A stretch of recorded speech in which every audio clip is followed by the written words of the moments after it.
சுமந்ததில் வெட்கமில்லை, தாய் தந்தையை காப்பகத்தில் விட வெட்கமில்லை, பொதுவெளியை கழிப்பறையாக்க வெட்கமில்லை, பூக்காரியிடம் பேரம் பேச வெட்கமில்லை. வெட்கமில்லை, வெட்கமில்லை, இங்கு யாருக்கும் எதற்கும் வெட்கமில்லை. நீளுகின்ற இந்த பட்டியல் மனிதனின் மனக்குற்றங்கள் என்றால் மன்னிக்கவே முடியாத ஒரு பெரும் குற்றம் இருக்கிறது. காம இச்சையோடு பச்சிளம் குழந்தையோ ஏன் மனநலம் பாதிக்கப்பட்டவரோ பெண்ணுடலாக இருந்தால் போதும் என வெறி கொண்டு வேட்டையாடும் வக்கிரங்கள், இதை சகித்து கொண்டு வாழும் யாருக்கும் இங்கே வெட்கமில்லை. இதுதான் என் பேச்சின் மையப்புள்ளி. பாண்டவர்களை பணைய பொருளாக்கிய போது நிகழாத அவமானம் பாஞ்சாலிக்கு மட்டும் நிகழ்ந்தது ஏன்? பெண்ணை வெறும் உடலாய் பார்க்கும் பேரவமானம் அது. தன்னை தோற்ற பின் என்னை தோற்றாரா, என்னை தோற்ற பின் தன்னை தோற்றாரா என்று பாரதியின் பாஞ்சாலி கேட்ட கேள்வி நெட்டை மரங்கள் என நின்ற எவர் காதிலும் விழவில்லை. யாருக்கும் அங்கே வெட்கமில்லை. கடந்த காலம் சரி, நிகழ்கால நிஜம் என்ன கேட்பது புரிகிறது. வாகன ஓட்டியோ வழிபோக்கனோ, பாசமாய் பேசும் பக்கத்து வீட்டு தாத்தாவோ, தொட்டு தொட்டு பேசும் சொந்தக்காரனோ, ஏதோ ஒரு தருணத்தில் ஏதோ ஒரு முகத்திலிருந்து யாருக்கேனும் நிகழ்ந்து விடுகிறதே அந்த கொடூரம்.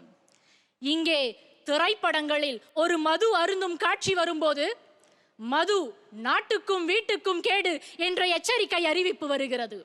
ஆனால் அதே திரைப்படத்தில் ஒரு பெண்ணை சூறையாடும் காட்சி வரும்போது இந்த கொடூர செயலை செய்தால் இங்கே தண்டிக்கப்படுவீர்கள் என்று எந்த செய்தியும் வரவில்லையே. இங்கே நீதி கேட்டு வீதிக்கு வரும் கதைகள் மிகச் சிலதான். வீதிக்கு வராமல் விதியே என நொந்த கதைகள் தான் ஏராளம். ஒரு பெண்ணின் விருப்பத்திற்கு எதிராக அவளது உடலை அபகரிக்க நினைப்பவன் கணவனே என்றாலும் என்னை பொறுத்தவரை அவனும் ஒரு குற்றவாளிதான். சொல்ல கூசுதடா நெஞ்சம். பொதுவெளியில் வம்பு சண்டை வந்துவிட்டால் துளியும் தொடர்பே இல்லாமல் ஒரு தாயின் உடலையும் தமக்கையின் உடலையும் வார்த்தைகளால் வம்புக்கு இழுக்கும் யாருக்கும் இங்கே வெட்கமில்லை. குற்றத்தை தடுக்க போக்சோ சட்டம், எச்சரிக்க காவல் செயலிகள், இத்தனை இருந்தும் என்ன பயன்? ஏறு வரிசையில் ஏறுகிறதே பாலியல் குற்றங்கள். ஒவ்வொரு 15 நிமிடத்திற்கும் ஒரு பெண் இங்கே சூறையாடப்படுகிறாள் என்பதை நாம் மறந்துவிடக் கூடாது. இதுதான் இன்றைய புள்ளி விவரம். இதுவரையிலுமே பதியப்பட்ட வழக்குகள் எல்லாம் பாதிக்கப்பட்ட பெண்ணின் பெயரிலே பதியப்படவில்லை. குற்றவாளி கையசைப்பார், நிரபராதிக்கு முக்காடா?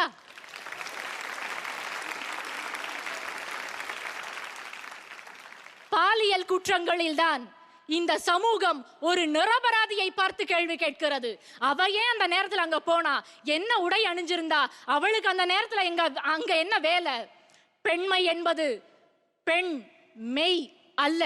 இந்த பேருண்மையை ஆணும் பெண்ணும் ஏற்கும் வரை இங்கு யாருக்கும் வெட்கமில்லை. வாய்ப்பிற்கு நன்றி, வணக்கம்.